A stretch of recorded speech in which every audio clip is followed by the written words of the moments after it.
Masalah ini datang dari negara yang suka ikut campur. Our best player or one of our best players, a very vital player, and he gave him a red card. I didn't know what that meant. I didn't think it meant much. Yang statementnya itu diiyain sama organisasi bola paling korup level dunia. Here we go, Seth. That's it, thank you. Here's Seth, it's all there.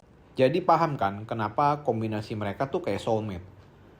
Jadi buat yang nggak ngikutin Piala Dunia kali ini, jadi sehari sebelum pertandingan antara Amerika dan Belgia, Presiden Donald Trump, aki-aki yang kerjaannya nggak cuma start perang dunia, tapi juga ngurusin sepak bola juga, yaitu Piala Dunia karena dia jadi tuan rumah, ngumumin kalau dia itu komplain soal kartu merah yang diterima sama pemain bola asal US yang bernama Folarin Balogun.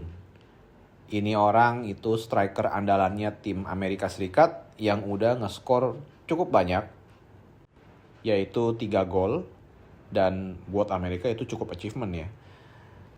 Nah, yang jadi masalah adalah striker andalan tim Amerika Serikat ini itu terkena kartu merah ketika mereka melakukan pertandingan sebelumnya ngelawan Bosnia. Dan kalau kalian ngelihat video ini, kalian tentuin sendiri deh, menurut kalian itu harusnya kartu merah atau enggak?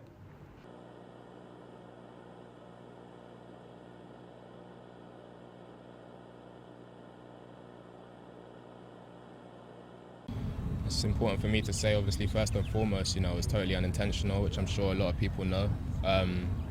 But I think the choice of the referee was, of course, his choice. But I don't think it was the correct call. I think a yellow card would have been fair, just due to it not being intentional, and also, there's not many places I can place my foot.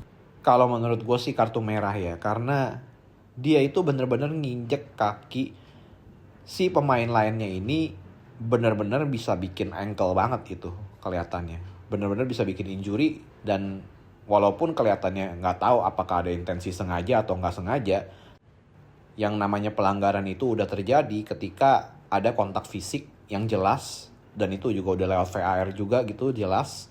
Dan kontak fisiknya itu bener-bener jelas lah pokoknya. Jadi nggak ngincer bola, tapi ini bener-bener langsung ke kakinya. Dan keputusan wasit adalah seharusnya Folarin Balogun ini yang nginjek kaki orang Bosnia tadi itu seharusnya mendapat kartu merah. Dan sehari sebelum pertandingan antara US dan Belgia, balik lagi ke topik utama, Presiden Trump ini tiba-tiba kontak Presiden FIFA yang namanya Gianni Infantino, dan dia ngasih tahu, dia berunding dan dia minta kalau kartu merah itu harus dicabut dari pemain tim Amerika Serikat itu yang namanya untuk Folarin Balogun, supaya dia bisa main lawan Belgia. Dan akhirnya keinginan ini terkabul. Presiden FIFA yang dipanggil Trump ini, yang akhirnya berlutut di bawah Trump ini, dia mengabulkan permintaan Trump dan dia membuat Folarin Balogun itu bersih dan bisa bertanding langsung lawan Belgia di hari selanjutnya. Ini menurut gue yang namanya udah gak etis, gak ada malunya. Sebuah hal yang sebenarnya itu gak usah ikut campur, tapi ya seperti biasa Amerika tukang ikut campur. Sebuah hal yang sangat absurd menurut gue, karena udah mencampurkan politik masuk ke dalam organisasi bola. Apalagi ini seharusnya pertandingan bola yang sakral, yang ditujukan itu buat friendly, yang buat untuk mempersatukan dunia lewat olahraga, dan sekarang dimasukin sama politik yang aturannya juga bisa dipakai semena-mena juga. Apalagi karena Amerika juga tuan rumah, apalagi juga Amerika juga tanda kutip mereka merasa sebagai negara superpower. Mereka kayak ngerasa punya power buat mengubah aturan gitu. Coba kalian bayangin kalau misalnya semua presiden dari masing-masing negara itu semuanya komplain ke FIFA kalau setiap kejadian kartu merah. Atau enggak kalau setiap kejadian ada sesuatu yang membuat tim mereka kalah gitu. Apa itu etis? Apa itu menjadi sebuah hal yang normal? Menurut gue sih enggak ya.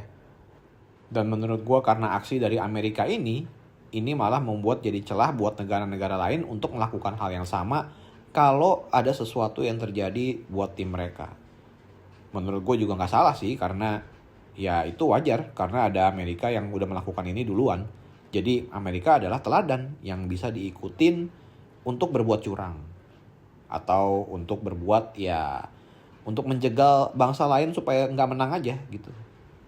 Akhirnya komplain juga pada datang dari negara-negara yang bergabung di World Cup ini. Mereka komplain ke FIFA, ke UEFA. Dan keputusannya tetap tidak bisa diganggu-gugat.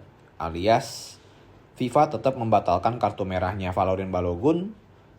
Dan tanpa merasa bersalah dan rasa malu, Falorin Balogun ini dipasang langsung jadi skuad utama buat pertandingannya ngelawan Belgia. Dan gue sangat senang melihat hasil pertandingannya, karena ternyata Belgia itu menang melawan Amerika Serikat walaupun dia udah curang, dan menang dengan angka 4-1, sebuah angka yang tidak terbantahkan. Dan gue yakin kenapa alasannya Belgia terus melakukan penyerangan terus menerus, supaya kalau Belgia itu menang cuma 1-0 atau 2-1, mereka bakal dapet celah buat diganggu gugat lagi. Bisa aja kan si Trump bakal nyari-nyari lagi kesalahannya Belgia untuk nganulir golnya lagi, dan akhirnya bisa aja dijadiin seri dan akhirnya harus adu penalti. Tapi enggak. Belgia tetap nyerang lagi dan melakukan gol demi gol dan akhirnya sampai 4-1. Dan dengan perbedaan sejauh itu, bahkan Lukaku yang melakukan gol terakhir itu sampai pose sambil gaya nelpon. Yaitu dengan gaya artinya panggil Trump kalau bisa. Telepon si Trump itu. Coba anulir gol-golnya ini. Karena dia udah menang 4-1. Dan statement ini gak cuma datang dari Lukaku doang, tapi dari hampir semua pemain di Belgia juga. Jadi goalkeepernya Belgia juga sampai ngomong kalau dia itu bahkan lebih pede waktu ngelawan Amerika daripada waktu mereka tuh harus ngelawan Senegal. Karena Senegal itu jauh tim yang lebih baik daripada Amerika katanya. Jadi benar-benar mereka tuh udah hilang respect banget sama Amerika.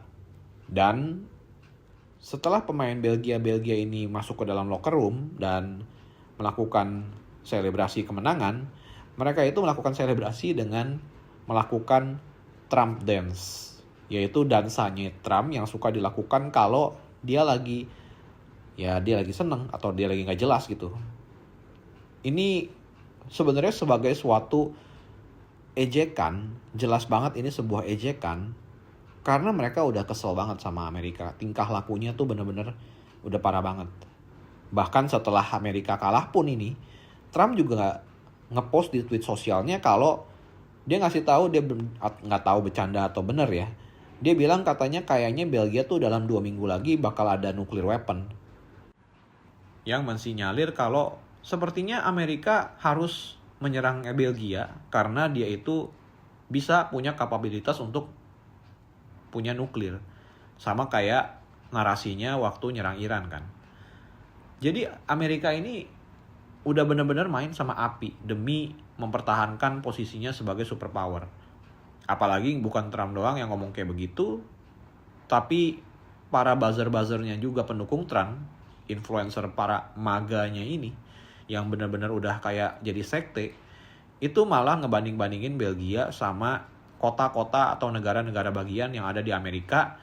Kayak ibaratnya GDP-nya Texas itu 3 kali lebih besar daripada Belgia. Kalau California bahkan 5 kali lebih besar ekonominya daripada Belgia.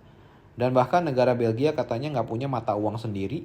Jadinya benar-benar negara kecil lah. Tapi kenapa mereka bisa kalah sama negara sekecil ini? Masalahnya di situ. Jadi sebenarnya Amerika mencoba flexing, tapi malah didor balik dan dibuktikan walaupun negara Belgia lebih kecil, tapi skill players mereka itu lebih bagus daripada Amerika. Dan bahkan mereka nggak perlu berbuat hal securang itu untuk menang. Buktiin aja di lapangan ibaratnya. Jadi sebenarnya tujuan Amerika tuh apa sih? Udah jadi musuh banyak orang, kehilangan respect dari segala banyak bangsa, dan apa yang mereka lakukan, action-action apa yang mereka perbuat saat ini itu malah ngebuat malah makin dijauhin lagi sama bangsa-bangsa lain gitu responnya. Udah jelas bangsa-bangsa yang ngelihat ini nganggep Amerika tuh cuma bully yang disangka bisa berbuat seenaknya dan ya bisa ngatur-ngatur dan bisa ikut campur dari urusan negara lain. Padahal masalah di World Cup kali ini juga bukannya tanpa masalah ya. Banyak banget masalahnya. Ada masalah tiket yang harganya katanya mahal banget. Yang bahkan katanya harga tiket finalnya itu bisa mencapai 11.000 US dollar. 11.000 US dollar, bayangin. Yang artinya kalau dirupiahin mungkin itu sekitar 200 juta. Ya kalian bayangin aja.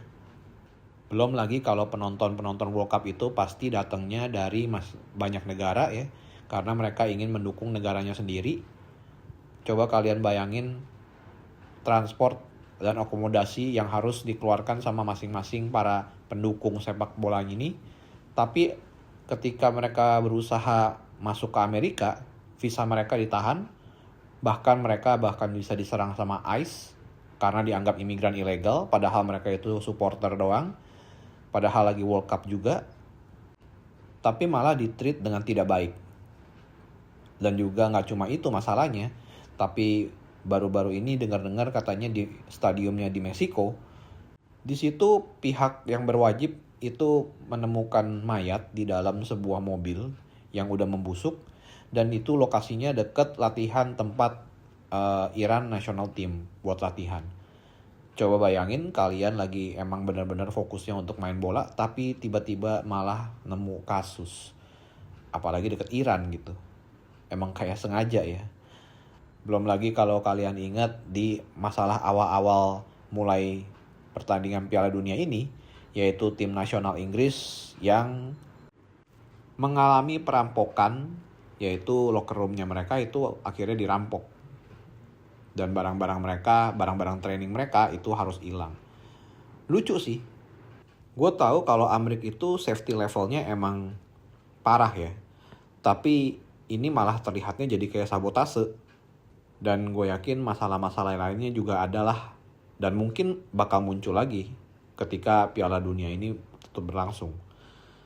Yang pasti Amerika yang mengaku sebagai negara superpower, kredibilitinya itu makin lama makin turun dan malah dianggap sebagai bercandaan. Negara yang banyak isu padahal ya seharusnya mereka tuh harusnya membereskan masalah internal dalam negeri dulu aja. Gak usah ngurusin ikut campur negara-negara orang lain. Malah gak usah ikut campur masalah-masalah FIFA ataupun pertandingan olahraga yang seharusnya FIFA itu yang lebih mempunyai wewenang daripada sebuah negara. Karena pertandingan bola itu seharusnya menjadi sakral, tapi malah dijadiin politik dan mau ikut curang supaya negaranya lebih terlihat baik, lebih terlihat lebih keren, dan mau menang gitu. Padahal skillnya kagak ada. Apakah ini Amerika yang harusnya bergantung pada meritokrasi? Atau kok meritokrasi itu sebenarnya udah mati di Amerika? Well, who knows? Yang pasti kita nantikan saja ya gebrakan-gebrakan apa lagi yang akan dilakukan Amerika nantinya di masa depan juga. Apakah makin bodoh aksi-aksinya? Apakah going to the better? I don't know. I hope so. Supaya dunia ini kagak kacau balau lah. Diobrak-abrik sama Amerika mulu.